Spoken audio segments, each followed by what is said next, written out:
আমাদের সংস্কৃতি, আমাদের সংস্কার সর্বদা থাকবে আমাদের সাথে। ভারতের মহান গ্রন্থ আর কাব্যের সম্পূর্ণ সংকলন। সাবস্ক্রাইব করুন তিলক। মনে হচ্ছে শিবের তপস্যা দৃঢ়। মহাদেবের ধ্যান আপনি ভঙ্গ করতে পারবেন না দেবরাজ। তাহলে আপনি বলুন মুনিবর, যে এখন কি করব?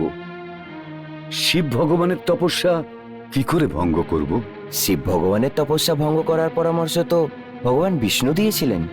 তাহলে ওনাকেই জিজ্ঞেস করি। আপনি ওনার স্তুতি করুন, ওনাকে ডাকুন। ঠিক আছে।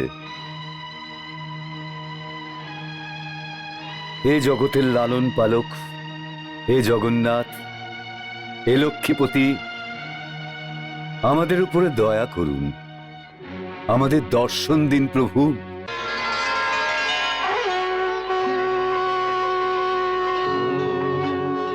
নারায়ণ নারায়ণ।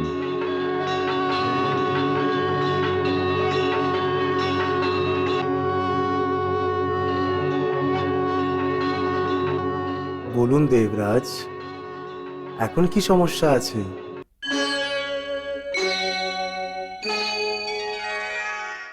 প্রভু, আপনার আজ্ঞা অনুযায়ী আমরা শিব ভগবানের তপস্যা ভঙ্গ করার চেষ্টা করেছি।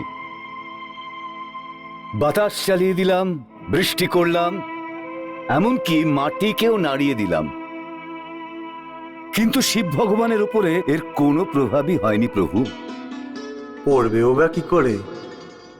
এইসব দিব্য লীলা তো তার আধীন আছে। তাহলে দেবরাজ নিজের উদ্দেশ্যতে সফল হতে পারবেন না?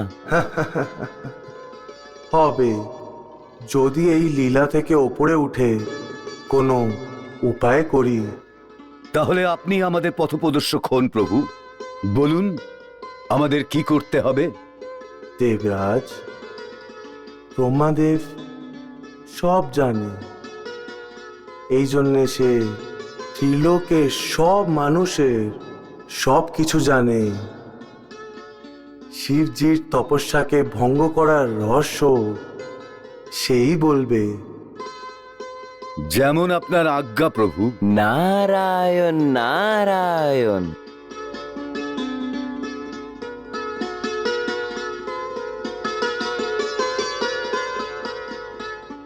দেবেন্দ্র, সমস্যা তো গম্ভীর। শিবের তপস্যা ভঙ্গ করা সরল কাজ নয়। আর যদি ওনার তপস্যা ভঙ্গ করে কেউ সফল হয়ে যায়, তাহলে ও শিবের ক্রোধের ভাষ্য হয়ে যেতে পারে। আমাদেরও শিব ভগবানের ক্রোধেরই ভয় হচ্ছে, কিন্তু এত বড় সমস্যার সমাধান আপনারই হাতে আছে প্রভু। ভগবান, শিব ভগবানের তপস্যা ভঙ্গ করার উপায় আপনি আমাদের বলতে পারবেন। শিবের তপস্যা ভঙ্গ করার একটি উপায় আছে, একদম নিখুঁত সমাধান। আর এই কোমল উপায়েই ওনার তপস্যা ভঙ্গ হতে পারে। কোমল উপায়? যদি কোনো উপায় থাকে তাহলে তাড়াতাড়ি বলুন না প্রভু, কি উপায় আছে? যদি প্রেমের আবেগ শিবের মনে উদয় হয়, তাহলে ওনার তপস্যা ভঙ্গ হতে পারে। প্রেমের আবেগ? হ্যাঁ বৎস, প্রেমের আবেগ। নারায়ণ নারায়ণ। কিন্তু ভগবান, তপস্যাতে তো শিবজি এমন মগ্ন আছেন যে এখনো পর্যন্ত উনি আদিশক্তি মা পার্বতীর প্রেমকেও স্বীকার করেননি। হ্যাঁ ভগবান, শিব ভগবানের মনে প্রেমের আবেগ কি করে জাগানো যেতে পারে?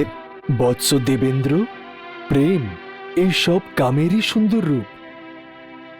ত্রিলোকে সবার মনে প্রেম ভাবনার উদয় কামদেব এবং দেবী রতির কারণে হয়।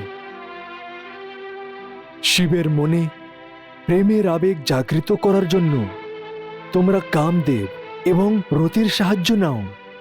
ওরা দুজন অবশ্যই শিবের মনে প্রেমের আবেগ জাগৃত করবেন।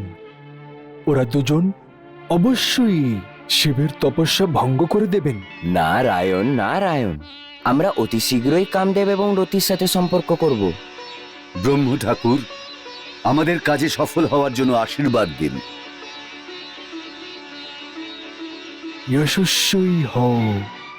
না না না, দেবী রতি, আপনি বুঝতে পারছেন না কেন? এই কাজ অতি প্রয়োজন। এই কাজ খুবই বিপজ্জনক। শিব ঠাকুরকে তপস্যা থেকে জাগানো মানে ওনার ক্রোধকে জাগ্রত করা। আর এই বিপজ্জনক কাজ আমি আপনাকে কখনোই করতে দেব না। আর এই কাজে আমিও আপনাকে সাহায্য করতে পারবো না। এটা কি ধরনের জেদ? আপনি সমস্ত দেবতা এবং দেবলোকের কথাই ভাবছেন। আপনি যদি এটাকে আমার জেদ মনে করেন তো তাই করুন, কিন্তু আমি আমার স্বামীকে দেবলোকের জন্য উপহার দিতে পারবো না।